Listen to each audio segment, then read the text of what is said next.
ಆಕಾಶವಾಣಿ ಮೈಸೂರು. ಇದು ಕರ್ನಾಟಕ ರಾಜ್ಯ ಮುಕ್ತ ವಿಶ್ವವಿದ್ಯಾನಿಲಯದ ವಾಣಿ.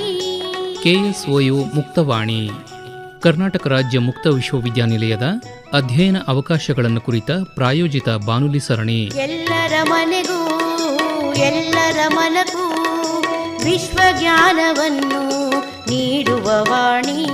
ಪ್ರಾಯೋಜಕರು ಪ್ರಸಾರಾಂಗ ಕರ್ನಾಟಕ ರಾಜ್ಯ ಮುಕ್ತ ವಿಶ್ವವಿದ್ಯಾನಿಲಯ ಮೈಸೂರು. ಯಾವುದೇ ಪದವಿ ಕಲಿಯಲು ಇರುವುದು ಮುಕ್ತ ವಿಶ್ವವಿದ್ಯಾನಿಲಯದ ವಾಣಿ. ಕೇಳಿ KSOU ಮುಕ್ತವಾಣಿ. ಕರ್ನಾಟಕ ರಾಜ್ಯ ಮುಕ್ತ ವಿಶ್ವವಿದ್ಯಾನಿಲಯದ ಶಿಕ್ಷಣಶಾಸ್ತ್ರ ಅಧ್ಯಯನ ಮತ್ತು ಸಂಶೋಧನಾ ವಿಭಾಗದಲ್ಲಿರುವ ಅಧ್ಯಯನ ಅವಕಾಶಗಳನ್ನು ಕುರಿತು ವಿಭಾಗದ ಮುಖ್ಯಸ್ಥರಾದ ಡಾ ಎನ್ ಕೃಷ್ಣಪ್ಪ ಅವರೊಂದಿಗಿನ ಸಂದರ್ಶನದ ಮೊದಲ ಭಾಗ. ಕರ್ನಾಟಕ ರಾಜ್ಯ ಮುಕ್ತ ವಿಶ್ವವಿದ್ಯಾನಿಲಯದ ಪ್ರಾಯೋಜಿತ ಬಾನುಲಿ ಸರಣಿ KSOU ಮುಕ್ತವಾಣಿಗೆ ಶ್ರೋತೃಗಳೇ ನಿಮಗೆಲ್ಲ ಆತ್ಮೀಯವಾದ ಸ್ವಾಗತ. ಇವತ್ತಿನ ನಮ್ಮ ಕಾರ್ಯಕ್ರಮದಲ್ಲಿ ಕರ್ನಾಟಕ ರಾಜ್ಯ ಮುಕ್ತ ವಿಶ್ವವಿದ್ಯಾನಿಲಯದಲ್ಲಿ ಇರುವಂತಹ ಶಿಕ್ಷಣಶಾಸ್ತ್ರ ಸಂಶೋಧನೆ ಮತ್ತು ಅಧ್ಯಯನ ವಿಭಾಗದಲ್ಲಿ ಇರುವಂತಹ ಅಧ್ಯಯನ ಅವಕಾಶಗಳನ್ನು ಕುರಿತಂತೆ ವಿಭಾಗದ ಮುಖ್ಯಸ್ಥರಾದ ಡಾ ಎನ್ ಕೃಷ್ಣಪ್ಪ ಅವರನ್ನ ಮೊಟ್ಟಿಗಿದ್ದಾರೆ. ಅವರನ್ನ ಮಾತನಾಡಿಸಿ ಹೆಚ್ಚಿನ ಮಾಹಿತಿಯನ್ನು ಪಡ್ಕೊಳ್ಳೋಣ. ಸರ್, ಕಾರ್ಯಕ್ರಮಕ್ಕೆ ಆತ್ಮೀಯವಾದ ಸ್ವಾಗತ. ನಮಸ್ಕಾರಗಳು. ಸರ್, ಈಗ ಸಾಮಾನ್ಯವಾಗಿ ಶಿಕ್ಷಣಶಾಸ್ತ್ರವನ್ನು ಅಧ್ಯಯನ ಮಾಡೋದು ವಿದ್ಯಾರ್ಥಿಗಳಿಗೆ ಬೋಧನೆ ಮಾಡತಕ್ಕಂಥ ಶಿಕ್ಷಕರು ಸಾಮಾನ್ಯವಾಗಿ ಇದನ್ನ ಕಲಿತಾರೆ. ಈ ಶಿಕ್ಷಣಶಾಸ್ತ್ರ ಅಂದ್ರೆ ಏನು, ಅದರ ಮಹತ್ವ ಹೇಗಿದೆ ಅನ್ನೋದನ್ನ ನಮ್ಮ ಶ್ರೋತೃಗಳಿಗೆ ಒಂಚೂರು ತಿಳಿಸ್ಕೊಡಿ ಸರ್. ಖಂಡಿತ. ಸಾಮಾನ್ಯವಾಗಿ ಶಿಕ್ಷಣಶಾಸ್ತ್ರ ಅಂದ್ರೆ ಜನ ಏನ್ ಅನ್ಕೊಂತಾರೆ ಅಂದ್ರೆ ಒಂದು ಶಾಲೆ ಇರಬಹುದು ಅನ್ಕೊಂತಾರೆ. ಉದಾಹರಣೆಗೆ MEd ಮಾಡ್ತಾ ಇದ್ದೀವಿ ಅಂತ ಯಾರಾದ್ರು ಹುಡುಗ ಹೇಳಿದ್ರೆ, MEd ಅಂದ್ರೆ ಏನು? ಶಿಕ್ಷಣಶಾಸ್ತ್ರದಲ್ಲಿ ನಾನು PG ಮಾಡ್ತಾ ಇದ್ದೀನಿ ಅಂದ್ರೆ ಯಾವುದೇ ವಿಶ್ವವಿದ್ಯಾನಿಲಯಕ್ಕೆ ಹೋಗಿ ಶಿಕ್ಷಣಶಾಸ್ತ್ರ ವಿಭಾಗ ಅಂದ್ರೆ ಪರಿಕಲ್ಪನೆ ಬರೋದಿಲ್ಲ. ಎಲ್ಲರಿಗೂ ಏನಾಗಿದೆ, MEd ಅಂದ್ರೆ ಅವ್ರಿಗೆ ಇಮಿಡಿಯೇಟ್ ಆಗಿ ಮೈಂಡ್ಗೆ ಬರುತ್ತೆ. ಜನಕ್ಕೆ ಎಲ್ಲರಿಗೂ ಡಿಪಾರ್ಟ್ಮೆಂಟ್ ಅಂತ ಗೊತ್ತಾಗುತ್ತೆ. ಸರ್, ಈಗ ಸಾಮಾನ್ಯವಾಗಿ ಅದೇ ಈಗ ನಾವು ಕೆಲವು ಕಡೆ ಎಲ್ಲ ಆಂಗ್ಲ ಭಾಷೆಯನ್ನು ಬಳಸೋದ್ರಿಂದ ಅದೇ ಫೆಮಿಲಿಯರ್ ಆಗಿ ಉಳ್ಕೊಂಡ್ಬಿಟ್ಟಿರುತ್ತೆ. ಹಾಗಾಗಿ BEd MEd ಅಂದ್ರೆ ತಕ್ಷಣ ಗೊತ್ತಾಗುತ್ತೆ. ಶಿಕ್ಷಣಶಾಸ್ತ್ರ ಅಂದ್ರೆ ಒಂದ್ಸಲ ಆಲೋಚನೆ ಮಾಡೋ ಥರ ಆಗುತ್ತೆ. ಖಂಡಿತ. ಹೌದು ಸರ್. ಈಗ ಕರ್ನಾಟಕ ರಾಜ್ಯ ಮುಕ್ತ ವಿಶ್ವವಿದ್ಯಾನಿಲಯದಲ್ಲಿ ಈ ಶಿಕ್ಷಣಶಾಸ್ತ್ರ ವಿಭಾಗಕ್ಕೆ ಸಂಬಂಧಪಟ್ಟಂತೆ ಯಾವ್ಯಾವ ಕಾರ್ಯಕ್ರಮಗಳನ್ನು ಹಮ್ಮಿಕೊಂಡಿದ್ದೀರಿ? ವಿಭಾಗದಲ್ಲಿ ಯಾವ್ಯಾವ ವಿಷಯದಲ್ಲಿ ನೀವು ಶಿಕ್ಷಣವನ್ನು ಕೊಡ್ತಾ ಇದ್ದೀರಿ? ಕರ್ನಾಟಕ ರಾಜ್ಯ ಮುಕ್ತ ವಿಶ್ವವಿದ್ಯಾನಿಲಯ 1996ರಲ್ಲಿ ಪ್ರಾರಂಭವಾದಾಗಿನಿಂದ ಶಿಕ್ಷಣಶಾಸ್ತ್ರ ಅಧ್ಯಯನ ಮತ್ತು ಸಂಶೋಧನಾ ವಿಭಾಗದಲ್ಲಿ ಆಗ BA ಕಾರ್ಯಕ್ರಮದಲ್ಲಿ ಐಚ್ಛಿಕ ವಿಷಯವಾಗಿ ಶಿಕ್ಷಣವನ್ನು ನೀಡಲಾಗುತ್ತಿತ್ತು. ಈಗಲೂ ನಾವು ಅದನ್ನು ನೀಡ್ತಾ ಇದ್ದೇವೆ. ಆದರೆ 2014ರ NCTE ನಿಯಮಾವಳಿಗಳ ಪ್ರಕಾರ ದೂರ ಶಿಕ್ಷಣದಲ್ಲಿ MEd ಕಾರ್ಯಕ್ರಮವನ್ನು NCTE ಎಲ್ಲ ವಿಶ್ವವಿದ್ಯಾನಿಲಯಗಳಲ್ಲಿ ಕ್ಲೋಸ್ ಮಾಡಿರುವುದರಿಂದ ಕರ್ನಾಟಕ ರಾಜ್ಯ ಮುಕ್ತ ವಿಶ್ವವಿದ್ಯಾಲಯದಲ್ಲೂ ಸಹ MEd ಕಾರ್ಯಕ್ರಮವನ್ನು ಈಗ ನಾವು ನಡೆಸುತ್ತಿಲ್ಲ. ಕಾರಣ 2014ರ NCTE ಅಂದರೆ national council for teacher education, ರಾಷ್ಟ್ರೀಯ ಶಿಕ್ಷಕರ ಶಿಕ್ಷಣ ಪರಿಷತ್ತು ಅನ್ನುವ ಇದೊಂದು ಸ್ವಾಯತ್ತ ಸಂಸ್ಥೆ. ಇದು ಶಿಕ್ಷಕರ ಶಿಕ್ಷಣದ ಗುಣಮಟ್ಟವನ್ನು ನಿರ್ಧರಿಸುವ ಮತ್ತು ಶಿಕ್ಷಕರ ಶಿಕ್ಷಣಕ್ಕೆ ಸಂಬಂಧಪಟ್ಟ ಹಾಗೆ ಯಾವುದೇ ಒಂದು ಕಾರ್ಯಕ್ರಮವನ್ನು ಯಾವುದೇ ವಿಶ್ವವಿದ್ಯಾನಿಲಯ ಅಥವಾ ಒಂದು ಕಾಲೇಜು ನಡೆಸಬೇಕಾದರೆ, ಉದಾಹರಣೆಗೆ DED, BED, MED, physical education ದೈಹಿಕ ಶಿಕ್ಷಣಕ್ಕೆ ಸಂಬಂಧಪಟ್ಟ ಹಾಗೆ BPEd ಇರಬಹುದು ಅಥವಾ MPEd ಇರಬಹುದು, ಯಾವುದೇ ಒಂದು ಕಾಲೇಜು ಇರಬಹುದು ಅಥವಾ ವಿಶ್ವವಿದ್ಯಾನಿಲಯ ಇರಬಹುದು. ಈ ಕಾರ್ಯಕ್ರಮಗಳನ್ನು ನಡೆಸಬೇಕಾದರೆ NCTE ರಾಷ್ಟ್ರೀಯ ಶಿಕ್ಷಕರ ಶಿಕ್ಷಣ ಪರಿಷತ್ತು ನವದೆಹಲಿ ಇವರ ಮಾನ್ಯತೆಯನ್ನು ಪಡೆದುಕೊಳ್ಳುವುದು ಕಡ್ಡಾಯವಾಗಿದೆ. ಆದರೆ 2014ರ ನಿಯಮಾವಳಿಗಳಲ್ಲಿ ನಾಟ್ ಓನ್ಲಿ KSOU ಅಥವಾ ಕರ್ನಾಟಕ ಅಲ್ಲದೆ ರಾಷ್ಟ್ರದಾದ್ಯಂತ ದೂರ ಶಿಕ್ಷಣದಲ್ಲಿ ನಡೀತಿದ್ದ MEd ಕಾರ್ಯಕ್ರಮವನ್ನು ಹಿಂಪಡೆದ ಕಾರಣ ಈಗ ರಾಷ್ಟ್ರಾದ್ಯಂತ MEd ಕಾರ್ಯಕ್ರಮವನ್ನು ಎಲ್ಲೂ ನಾವು ದೂರ ಶಿಕ್ಷಣದಲ್ಲಿ ಪಡೆಯಲು ಸಾಧ್ಯವಾಗುತ್ತಿಲ್ಲ. ಇದು ಒಂದು MEd ಸಂಬಂಧಪಟ್ಟಂಗೆ ವಿಷಯ. ಎರಡನೇದು, ಕರ್ನಾಟಕ ರಾಜ್ಯ ಮುಕ್ತ ವಿಶ್ವವಿದ್ಯಾನಿಲಯ 1996ರಲ್ಲಿ ಪ್ರಾರಂಭವಾದಾಗಿನಿಂದ ನಮ್ಮಲ್ಲಿ BA ಶಿಕ್ಷಣಶಾಸ್ತ್ರ, BEd, MEd ಕಾರ್ಯಕ್ರಮಗಳು ನಡೀತಾ ಇದ್ವು ಅಂತ ಹೇಳಿದೆ. BAಗೆ ಸಂಬಂಧಪಟ್ಟ ಹಾಗೆ ವಿದ್ಯಾರ್ಥಿಗಳು ಬೇರೆ ವಿಷಯವನ್ನು, ಉದಾಹರಣೆಗೆ ಇತಿಹಾಸ, ಅರ್ಥಶಾಸ್ತ್ರ, ರಾಜ್ಯಶಾಸ್ತ್ರ, ಕನ್ನಡ, ಇಂಗ್ಲಿಷ್ ಹೀಗೆ ಐಚ್ಛಿಕ ವಿಷಯಗಳನ್ನು ಹೇಗೆ ಆಯ್ಕೆ ಮಾಡ್ಕೊಳ್ತಾರೆ, ಶಿಕ್ಷಣ ಶಾಸ್ತ್ರವನ್ನು ಸಹ ಅದೇ ರೀತಿ ಐಚ್ಛಿಕ ವಿಷಯವಾಗಿ ಆಯ್ಕೆ ಮಾಡಿಕೊಳ್ಳಲು ವಿದ್ಯಾರ್ಥಿಗಳಿಗೆ ಅವಕಾಶವಿದೆ.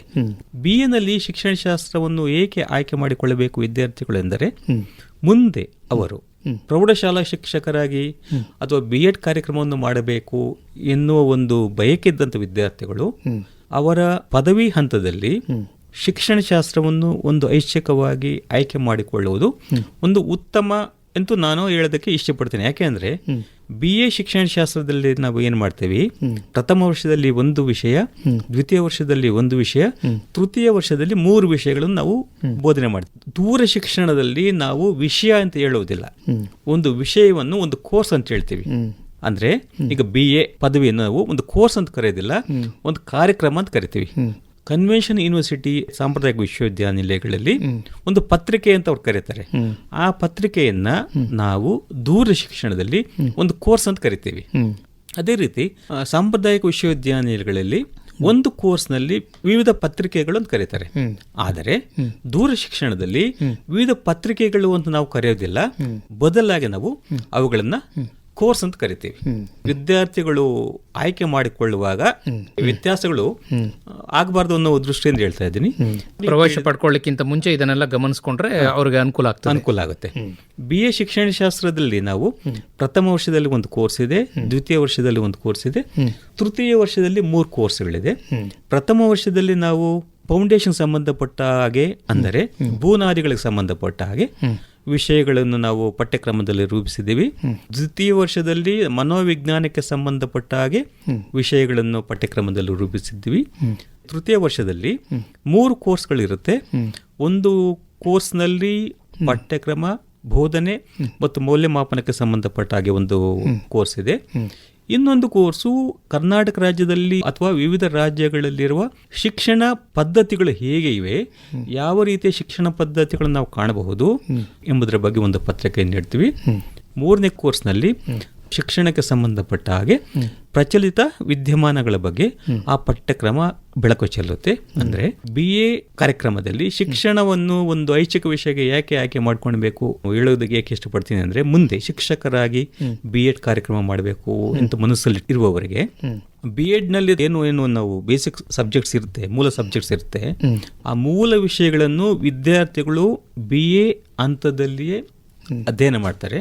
ಅಂದ್ರೆ ತಳಪಾಯಕ್ಕೆ ಬೇಕಾದ ವಿಷಯಗಳನ್ನು ವಿದ್ಯಾರ್ಥಿಗಳು BA ಹಂತದಲ್ಲಿ ಅಧ್ಯಯನ ಮಾಡೋದ್ರಿಂದ ಅವರು ಮುಂದಿನ ತರಗತಿಗೆ ಅಥವಾ ಮುಂದಿನ ಒಂದು ಕಾರ್ಯಕ್ರಮ ಏನಿದೆ, B.Ed ಕಾರ್ಯಕ್ರಮ ಅಂತೂ ವಿದ್ಯಾರ್ಥಿಗಳು ಮಾಡಬೇಕು ಅಂತಿರ್ತಾರೆ, ಅವರಿಗೆ ಅದು ಸುಲಭವಾಗುತ್ತೆ. ಆಲ್ರೆಡಿ BA ನಲ್ಲಿ ಅವರು ಶಿಕ್ಷಣಕ್ಕೆ ಸಂಬಂಧಪಟ್ಟ ವಿವಿಧ ಬೂನಾದಿಗಳಿಗೆ ಸಂಬಂಧಪಟ್ಟ ಹಾಗೆ ಫಿಲಾಸಫಿ ಇರಬಹುದು, ತತ್ವಜ್ಞಾನದ ಬೂನಾದಿಗಳಿರಬಹುದು, ಮನೋವೈಜ್ಞಾನಿಕ ಬೂನಾದಿಗಳಿರಬಹುದು, ಅಥವಾ ಸಮಾಜಶಾಸ್ತ್ರ ಬೂನಾದಿಗಳಿರಬಹುದು. ಇವರು BA ಹಂತದಲ್ಲಿ ಶಿಕ್ಷಣ ಶಾಸ್ತ್ರವನ್ನು ಆಯ್ಕೆ ಮಾಡಿಕೊಂಡಾಗ ಅವರಿಗೆ ಇದು ಮೊದಲೇ ಅಧ್ಯಯನ ಮಾಡಿರೋದ್ರಿಂದ ಮುಂದೆ ಅವರಿಗೆ B.Ed ಕಾರ್ಯಕ್ರಮವನ್ನು ಮಾಡುವಾಗ ಅವರಿಗೆ ಇದು ಸುಲಭವಾಗಿ ಅನುಕೂಲವಾಗುತ್ತೆ. ಅಥವಾ ವಿಷಯಗಳನ್ನು ಅರ್ಥ ಮಾಡಿಕೊಳ್ಳುವಾಗ ಸುಲಭವಾಗಿ ಆ ಪರಿಕಲ್ಪನೆಗಳೇನಿರುತ್ತೆ ಅಲ್ಲಿ ಕಲಿಕೆ ಅವರಿಗೆ ಕಠಿಣ ಅನಿಸೋದಿಲ್ಲ, ಸರಳವಾಗುತ್ತೆ. ಎರಡನೇದು B.Ed ಕಾರ್ಯಕ್ರಮವನ್ನು ನಾವು ಶಿಕ್ಷಣ ಶಾಸ್ತ್ರ ವಿಭಾಗದಲ್ಲಿ ನೀಡ್ತಾ ಇದ್ದೀವಿ. ಅಂಚೆ ಮತ್ತು ತೆರಪಿನ ಶಿಕ್ಷಣ ಏನಿತ್ತು, ಅಂಚೆ ಮತ್ತು ತೆರಪಿನ ಶಿಕ್ಷಣ ಸಂಸ್ಥೆ ಇದ್ದಾಗಲೂ B.Ed ಕಾರ್ಯಕ್ರಮ ಇತ್ತು, M.Ed ಕಾರ್ಯಕ್ರಮ ಇತ್ತು, BA ಒಂದು ಐಚ್ಛಿಕ ವಿಷಯ ಇತ್ತು. ಅದನ್ನು ವಿಶ್ವವಿದ್ಯಾನಿಲಯ ಆದ ನಂತರವೂ ಅದನ್ನ ಮುಂದುವರಿಸಲಾಯಿತು. NCT ಏನು ಹೇಳುತ್ತೆ, ದೂರ ಶಿಕ್ಷಣದಲ್ಲಿ 500 ವಿದ್ಯಾರ್ಥಿಗಳಿಗೆ B.Ed ಕಾರ್ಯಕ್ರಮವನ್ನು ಅಧ್ಯಯನ ಮಾಡಲು ಅವಕಾಶವನ್ನು ಮಾಡಿಕೊಟ್ಟಿದೆ. 2014 ರೆಗ್ಯುಲೇಷನ್ಸ್ಗಿಂತ ಮೊದಲು ದೂರ ಶಿಕ್ಷಣದಲ್ಲಿ B.Ed ಮಾಡಬೇಕೆಂಬ ಆಕಾಂಕ್ಷಿಗಳಿಗೆ ಅಥವಾ ಅಭ್ಯರ್ಥಿಗಳು ಕನಿಷ್ಠ ಪಕ್ಷ 2 ವರ್ಷಗಳ ಸೇವಾ ಅನುಭವ ಕಡ್ಡಾಯವಾಗಿತ್ತು. ಆದರೆ 2014 ನಿಯಮಾವಳಿಗಳ ಪ್ರಕಾರ NCT ಏನ್ ಮಾಡಿದೆ, ಕೆಲವು ನಿಬಂಧನೆಗಳು ಬದಲಾವಣೆ ಮಾಡಿದೆ. ಈಗ ದೂರ ಶಿಕ್ಷಣದಲ್ಲಿ B.Ed ಮಾಡಬೇಕೆಂಬ ಅಭ್ಯರ್ಥಿಗಳಿಗೆ ಕಡ್ಡಾಯವಾಗಿ ಅವರು NCTಯಿಂದ ಮಾನ್ಯತೆ ಪಡೆದಿರುವ DED ಕಾರ್ಯಕ್ರಮವನ್ನು ಕಡ್ಡಾಯವಾಗಿ ಪಡೆದಿರಬೇಕು. ಆ ಪದವಿ ಪಡೆದಿದ್ದರೆ ಮಾತ್ರ ಅದರ ಜೊತೆಗೆ ಪ್ರಾಥಮಿಕ ಶಾಲಾ ಶಿಕ್ಷಕರಾಗಿ ಕಾರ್ಯನಿರ್ವಹಿಸ್ತಾ ಇರಬೇಕು, ಜೊತೆಗೆ ಡಿಗ್ರಿ ಹೊಂದಿರಬೇಕು. ಅಂದ್ರೆ ಯಾವುದೇ ಒಂದು ಮಾನ್ಯತೆ ಪಡೆದ ಒಂದು ವಿಶ್ವವಿದ್ಯಾಲಯದಿಂದ ಪದವಿಯನ್ನು ಪಡೆದಿರಬೇಕು. ಈ 3 ದೂರ ಶಿಕ್ಷಣದಲ್ಲಿ BEd ಕಾರ್ಯಕ್ರಮಕ್ಕೆ ಅರ್ಜಿ ಸಲ್ಲಿಸುವಂತ ಅಭ್ಯರ್ಥಿಗಳು ಈ 3 ಅವರಿಗೆ ಕಂಪಲ್ಸರಿ ಇರ್ತೇವೆ. ಸರ್, ಈಗ ಪ್ರಾಥಮಿಕ ಶಾಲಾ ಶಿಕ್ಷಕರ ಕೆಲಸ ಮಾಡ್ತಿರ್ಬೇಕು ಅಂತ ಹೇಳಿದ್ರಿ, ಅದು ಯಾವುದು ಮಾನ್ಯತೆ ಪಡೆದ ಸರ್ಕಾರಿನ ಅಥವಾ ಖಾಸಗಿ ಶಾಲೆಗಳದ್ದು ಆಗ್ಬಹುದಾ?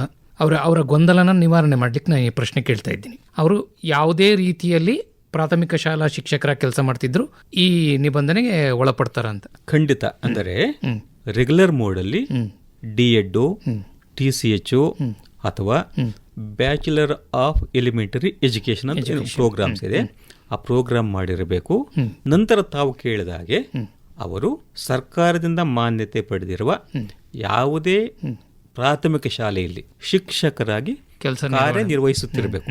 ಆ ಶಾಲಾ ಮುಖ್ಯಸ್ಥರಿಂದ ಸೇವಾ ದೃಢೀಕರಣ ಪತ್ರವನ್ನು ಪ್ರವೇಶಾತಿಗೆ ಅರ್ಜಿ ಸಲ್ಲಿಸುವ ಸಂದರ್ಭದಲ್ಲಿ ಎಲ್ಲ ಮೂಲ ದಾಖಲಾತಿಗಳನ್ನು ಅವರು ಅರ್ಜಿಯೊಂದಿಗೆ ಲಗತ್ತಿಸಬೇಕು. ಮೊದಲೇನಾಗ್ತಿತ್ತು, B.Ed ಮಾಡಬೇಕಾದ್ರೆ 2014 ರೆಗ್ಯುಲೇಷನ್ಸ್ ಮೊದಲು ಶಿಕ್ಷಕರಾಗಿ ಕಾರ್ಯನಿರ್ವಹಿಸುತ್ತಿದ್ದವರು ಯಾವುದೇ ಹಂತದಲ್ಲಿ, ಪ್ರಾಥಮಿಕ ಹಂತ ಅಲ್ಲ, ಪ್ರಾಥಮಿಕ ಇರಬಹುದು, ಪ್ರೌಢಶಾಲೆ ಇರಬಹುದು, PU ಲೆವೆಲ್ ಇರಬಹುದು, ಯಾರಾದರೂ ಆಗಲಿ ಮೊದಲು ಅಪ್ಲೈ ಮಾಡೋದಕ್ಕೆ ಅವಕಾಶಗಳಿತ್ತು. ಆದರೆ ಈಗ NCT 2014 ರೆಗ್ಯುಲೇಷನ್ಸ್ ಅಲ್ಲಿ ಏನು ಮಾಡಿದೆ, ಯಾಕೆಂದ್ರೆ ಈಗ ಪ್ರೈಮರಿ ಸ್ಕೂಲಲ್ಲಿ ವರ್ಕ್ ಮಾಡ್ತಾ ಇರ್ತಾರೆ ಟೀಚರ್ಸು, ಪ್ರಾಥಮಿಕ ಶಾಲೆಯಲ್ಲಿ ಶಿಕ್ಷಕರು ಕಾರ್ಯನಿರ್ವಹಿಸುವ ಶಿಕ್ಷಕರು ಉನ್ನತ ಪದವಿ ಪಡಿಬೇಕಾದ್ರೆ, ಅವರು ಪ್ರೌಢಶಾಲೆಗೆ ಪದೋನ್ನತಿ ಪಡಿಬೇಕಾದ್ರೆ ಅವರಿಗೆ B.Ed ಅತ್ಯಗತ್ಯ. ಸಂಬಳರಹಿತ 2 ವರ್ಷಗಳು B.Ed ಕಾರ್ಯಕ್ರಮಕ್ಕೆ ಹೋಗುವುದು ಕಷ್ಟ ಸಾಧ್ಯ. ಆದ್ದರಿಂದ NCT ಏನ್ ಮಾಡಿದೆ, 2014 ರೆಗ್ಯುಲೇಷನ್ಸ್ ಅಲ್ಲಿ ಪ್ರಾಥಮಿಕ ಶಾಲೆಯಲ್ಲಿ ಕಾರ್ಯನಿರ್ವಹಿಸುವ ಶಿಕ್ಷಕರಿಗೆ ಮಾತ್ರ ದೂರ ಶಿಕ್ಷಣದಲ್ಲಿ B.Ed ಪದವಿ ಪಡೆಯಲು ಒಂದು ಅವಕಾಶ ನೀಡುವುದರಿಂದ ಕರ್ನಾಟಕ ಅಲ್ಲದೆ ರಾಷ್ಟ್ರದಲ್ಲಿರುವ ಎಲ್ಲಾ ಪ್ರಾಥಮಿಕ ಶಾಲಾ ಶಿಕ್ಷಕರಿಗೆ ಇದೊಂದು ವರದಾನವಾಗಿದೆ ಅಂತ ಹೇಳಿದ್ರು ತಪ್ಪಾಗೋದಿಲ್ಲ. ಸರ್, ಈಗ B.Ed ಕಾರ್ಯಕ್ರಮಗಳು ಮುಗೀತು, ನೀವು ಅದಕ್ಕಿಂತ ಮುಂಚೆ BA ನಲ್ಲಿ ಎಜುಕೇಷನ್ ಮಾಡ್ಬೋದು ಅಂತ ಹೇಳಿದ್ರಿ. ಈ BA ನಲ್ಲಿ ಎಜುಕೇಷನ್ ಮಾಡಬೇಕಾದ್ರೆ ಅವ್ರಿಗೆ ಅಡ್ಮಿಷನ್ ಆಗೋಕ್ಕೆ ಪೂರ್ವ ಅರ್ಹತೆಗಳು ಏನಿರಬೇಕು? ಆ PUC ಲೆವೆಲ್ನಲ್ಲಿ ಅವರು ಬಂದು ಪಾಸ್ ಮಾಡ್ಕೊಂಡು ಬಂದು ಅರ್ಜಿ ಸಲ್ಲಿಸುವಾಗ ಇದರಲ್ಲಿ ಎಜುಕೇಷನಲ್ ಪೇಪರ್ ಇರೋದ್ರಿಂದ ಅವ್ರಿಗೇನಾದರೂ ಪ್ರೀ ಕ್ವಾಲಿಫಿಕೇಶನ್ ಏನಾದರೂ ಎಕ್ಸ್ಟ್ರಾ ಏನಾದರೂ ಕೇಳ್ತೀರಾ? ಇಲ್ಲ ಸರ್. ಈಗ ಕರ್ನಾಟಕ ರಾಜ್ಯ ಮುಕ್ತ ವಿಶ್ವವಿದ್ಯಾಲಯದಲ್ಲಿ ವಿದ್ಯಾರ್ಥಿಗಳು ಯಾವುದೇ ಪದವಿ ಕಾರ್ಯಕ್ರಮಕ್ಕೆ ಪ್ರವೇಶಾತಿ ಪಡಿಬೇಕಾದರೆ PUC ಕನಿಷ್ಠ 10+2. ಅದರಿಂದ ಶಿಕ್ಷಣ ಶಾಸ್ತ್ರವನ್ನು ಆಯ್ಕೆ ಮಾಡಿಕೊಳ್ಳಬೇಕಾದ್ರೂ ಸಹ ಅದಕ್ಕೆ ನಾವು ಏನು ಎಕ್ಸ್ಟ್ರಾ ಯಾವುದು ಕ್ವಾಲಿಫಿಕೇಶನ್ ಇರೋದಿಲ್ಲ. BAಗೆ ಏನು ಮಾನದಂಡಗಳಿದೆ, ಆ ಮಾನದಂಡಗಳಲ್ಲಿ ಅವರು ಪ್ರವೇಶಾತಿ ಪಡೆದರೆ, ಆದರೆ ವಿಷಯಗಳನ್ನು ಆಯ್ಕೆ ಮಾಡಿಕೊಳ್ಳುವಾಗ, ಕೋರ್ಸ್ಗಳನ್ನು ಆಯ್ಕೆ ಮಾಡಿಕೊಳ್ಳುವಾಗ ಶಿಕ್ಷಣ ಶಾಸ್ತ್ರ ವಿಷಯವನ್ನು ಏಕೆ ಆಯ್ಕೆ ಮಾಡಿಕೊಳ್ಳಬೇಕು ಎಂಬುದರ ಬಗ್ಗೆ ನಾವು ಆಗಲೇ ಚರ್ಚೆ ಮಾಡಿದ್ದೀವಿ. ಅಂದ್ರೆ ಶಿಕ್ಷಕರಾಗಬೇಕು ಅಥವಾ ಈಗ ಮನೆಯಲ್ಲಿರುವ ಗೃಹಿಣಿಯರು ಅವರು ಯಾವುದೇ ಉದ್ಯೋಗ ಅಪೇಕ್ಷೆ ಇಲ್ಲದಿದ್ದರೂ ಶಿಕ್ಷಣದ ಬಗ್ಗೆ ಜ್ಞಾನವನ್ನು ಪಡೆಯಬೇಕು ಎಂಬ ಅಭಿಲಾಷೆ ಹೊಂದಿರುವವರು, ಉದ್ಯೋಗವನ್ನು ಅರಸದೇ ಇರುವ ಜ್ಞಾನವನ್ನು ಪಡೆಯಬೇಕೆಂಬ ಹಂಬಲವಿರುವ ಯಾವುದೇ ವಿದ್ಯಾರ್ಥಿಯು ಶಿಕ್ಷಣ ಶಾಸ್ತ್ರವನ್ನು ಒಂದು ಐಚ್ಛಿಕ ವಿಷಯವಾಗಿ ಆಯ್ಕೆ ಮಾಡಿಕೊಳ್ಳಬಹುದು. ಒಳ್ಳೆಯದು ಸರ್, ಸಾಕಷ್ಟು ವಿಷಯಗಳನ್ನು ಶಿಕ್ಷಣ ಶಾಸ್ತ್ರಕ್ಕೆ ಸಂಬಂಧಪಟ್ಟಂತೆ ಮಾಹಿತಿ ಮಾಡಿಕೊಟ್ಟಿದ್ದೀರಿ. ಇಷ್ಟೊತ್ತು ಕಾರ್ಯಕ್ರಮಕ್ಕೆ ಬಂದು ಮಾಹಿತಿ ಮಾಡಿಕೊಟ್ಟಿದ್ದಕ್ಕಾಗಿ ನಿಮಗೆ ಧನ್ಯವಾದಗಳು. ನಮಸ್ಕಾರ. ಧನ್ಯವಾದಗಳು. ಕರ್ನಾಟಕ ರಾಜ್ಯ ಮುಕ್ತ ವಿಶ್ವವಿದ್ಯಾನಿಲಯದ ಶಿಕ್ಷಣಶಾಸ್ತ್ರ ಅಧ್ಯಯನ ಮತ್ತು ಸಂಶೋಧನಾ ವಿಭಾಗದಲ್ಲಿರುವ ಅಧ್ಯಯನ ಅವಕಾಶಗಳನ್ನು ಕುರಿತು ವಿಭಾಗದ ಮುಖ್ಯಸ್ಥರಾದ ಡಾ ಎನ್ ಕೃಷ್ಣಪ್ಪ ಅವರೊಂದಿಗಿನ ಸಂದರ್ಶನದ ಮೊದಲ ಭಾಗ ಕೇಳಿದಿರಿ. ಸಂದರ್ಶಕರು ಎಸ್ ಲಕ್ಷ್ಮೀನಾರಾಯಣ. ಈ ಕಾರ್ಯಕ್ರಮದ ಮುಂದುವರಿದ ಭಾಗ ಸಂಜೆ 5:40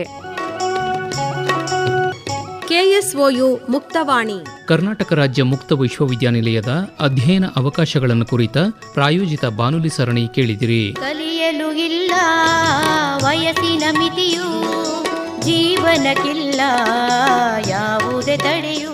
ಕಾರ್ಯಕ್ರಮವನ್ನು ಪ್ರಾಯೋಜಿಸಿದವರು ಪ್ರಸಾರಾಂಗ ಕರ್ನಾಟಕ ರಾಜ್ಯ ಮುಕ್ತ ವಿಶ್ವವಿದ್ಯಾನಿಲಯ, ಮೈಸೂರು. ಪುಸ್ತಕ ಪಾಠ, ಅಧ್ಯಾಪಕರ ಪ್ರವಚನ, ಮಾಹಿತಿ ಅಂಗೈಲೇ ಇರುವುದು.